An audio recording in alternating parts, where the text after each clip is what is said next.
Hello and welcome students, আশা করি তোমরা সকলেই খুব ভালো আছো। জ্ঞানজ্যোতি কোচিং সেন্টারের পক্ষ থেকে তোমাদের সবাইকে আরো একবার স্বাগত। তো আমি মীরা ম্যাম, আমি আজকে তোমাদের সেমিস্টার থেকে বাংলা সাবজেক্ট থেকে নতুন আরেকটি টপিক নিয়ে চলে এসেছি। আজকে তোমাদের সঙ্গে আমি যেটি আলোচনা করব সেটি হচ্ছে শ্রী চৈতন্য জীবনী কাব্যগ্রন্থগুলির গুরুত্ব আলোচনা করব আজকে তোমাদের সঙ্গে। তো আলোচনাটি শুরু করার আগে তোমাদের ছোট্ট করে একটা ইনফরমেশন দিয়ে দিই। বোর্ডের কর্নারে তোমরা দুটো নাম্বার দেখতে পাচ্ছ, এটা আমাদের জ্ঞানজ্যোতি কোচিং সেন্টারের হেল্পলাইন নাম্বার। এখানে তোমাদের অনলাইনে ক্লাস করানো হয় এবং তার সঙ্গে নোটসও দেওয়া হয়। তোমরা যদি অনলাইনে ক্লাসে যুক্ত হতে চাও এবং নোটস পেতে চাও তাহলে অবশ্যই নাম্বার দুটির সঙ্গে যোগাযোগ করো। তাহলে বেশি কথা না বাড়িয়ে আমি আমার আলোচনাটি শুরু করছি। প্রথমেই বললাম আজকে তোমাদের সঙ্গে যেটি আমি আলোচনা করব সেটি হচ্ছে চৈতন্য জীবনী যে কাব্যগ্রন্থগুলি আছে সেগুলির গুরুত্ব নিয়ে আলোচনা করব। প্রথমেই বলি যে চৈতন্যদেব যিনি ছিলেন, মধ্যযুগে যে সাহিত্য ছিল সেই চৈতন্যদেব যখন জন্ম হয়েছিল তাকে কেন্দ্র করে তার জীবনের যে ঘটনা সেগুলিকে কেন্দ্র করে বিভিন্ন গ্রন্থ বিভিন্ন বৈষ্ণব কবিরা লিখেছিলেন তার জীবনী সম্পর্কে। তো সেগুলি বিশেষ প্রভাব লাভ করেছিল আর কি সেই সমাজের দিক থেকে বিশেষ প্রভাব লাভ করেছিল, সেখানে সমাজে বিশেষ পরিবর্তন ঘটেছিল। সেই সমাজ সংস্কৃতিতে এই চৈতন্যদেবের জীবনী বলতে তার জীবন সম্পর্কে বিভিন্ন কবিরা যে গ্রন্থ লিখেছিলেন। তো সেটি নিয়ে আমি সংক্ষেপে আলোচনা করি। আলোচনাটি আমি শুরু করছি, তোমরা একটু খাতায় লিখে নিবে। হ্যাঁ, আমি মুখে আলোচনা করছি, এটা লিখে নিবে, তোমরা পরীক্ষায় গিয়ে এটাই লিখে আসবে।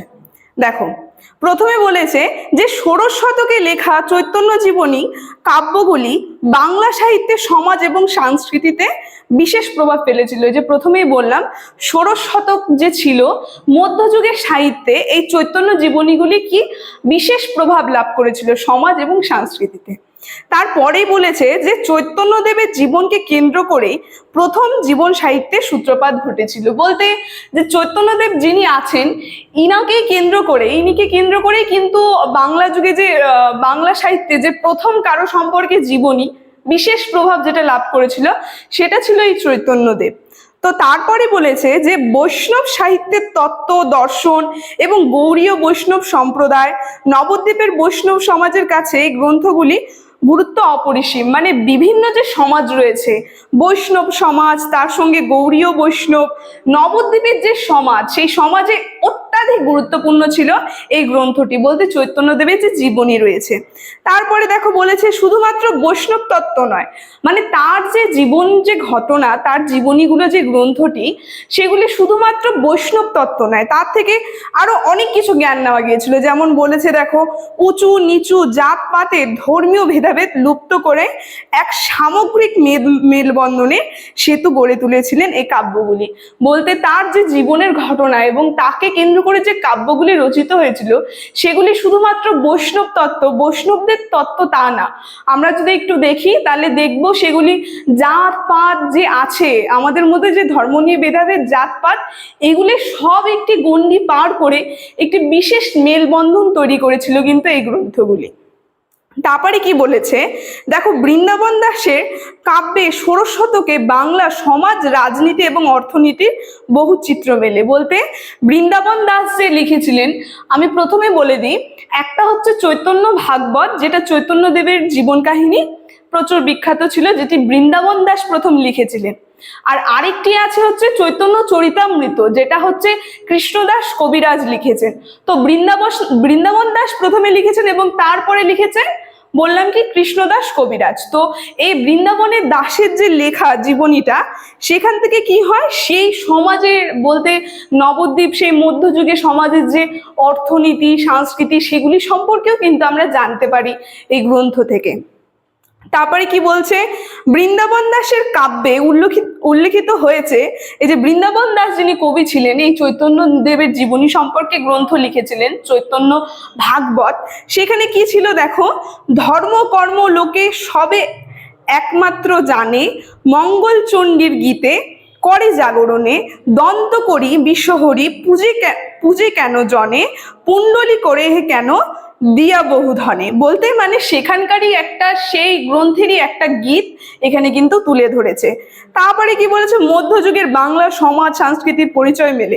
বলতে মধ্যযুগে যে বাংলার সমাজ সংস্কৃতি কিরকম ছিল, কি ধরনের ছিল, এই গ্রন্থ দেখলে পরে আমরা কিন্তু বুঝতে পারবো।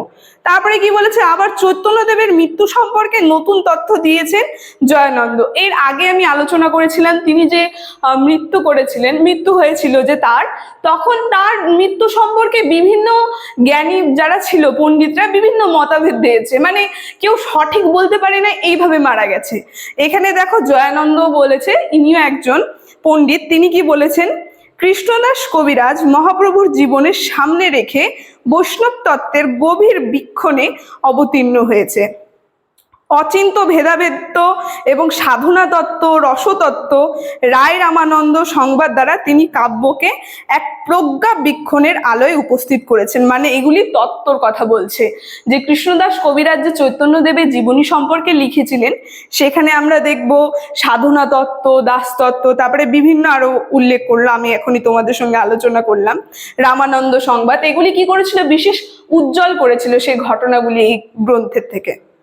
তো তারপরে বলেছে তিনি কাব্যকে একটি প্রজ্ঞ বীক্ষণের আলোয় উপস্থিত করেছেন। বলতে কৃষ্ণদাস কবিরাজ যিনি ছিলেন, মধ্যযুগের ধর্মীয় বাতাবরণ এবং অলৌকিক দেবলীলা থেকে বেরিয়ে এসে এক মানব জীবনকে কেন্দ্র করে রচিত সাহিত্য সত্যি আলোর পথ দেখিয়েছিল। বলতে আমরা শুধুমাত্র মধ্যযুগে দেখছি দেবদেবীর এবং পৌরাণিক কাহিনী ঘটনাগুলি একটা ছিল, বিরাট আকার ধারণ করেছিল সাহিত্যে, কিন্তু সে গণ্ডি পার করে এই যে চৈতন্যদেব, যিনি অনেকজনই মনে করে যে তিনি ভগবান, কলিযুগে ভগবান হয়ে অবতীর্ণ হয়েছেন, এবং তার জীবনী যে গ্রন্থগুলি, তিনি যে তার যে লীলা করেছিলেন, সেগুলি কি করেছিল, সেই সমাজে একটা নতুন আলোর দিক সৃষ্টি করেছিল। তো চৈতন্যদেবের জীবন কাহিনী সম্পর্কে, জীবন কাহিনীর গুরুত্বর আলোচনাটি আজকে আমার এতটুকুনি ছিল। তো আলোচনাটি আমি এখানেই শেষ করছি। ভিডিওটি যদি তোমাদের ভালো লেগে থাকে তাহলে অবশ্যই like, comment, share and subscribe করে দিও। Thank you.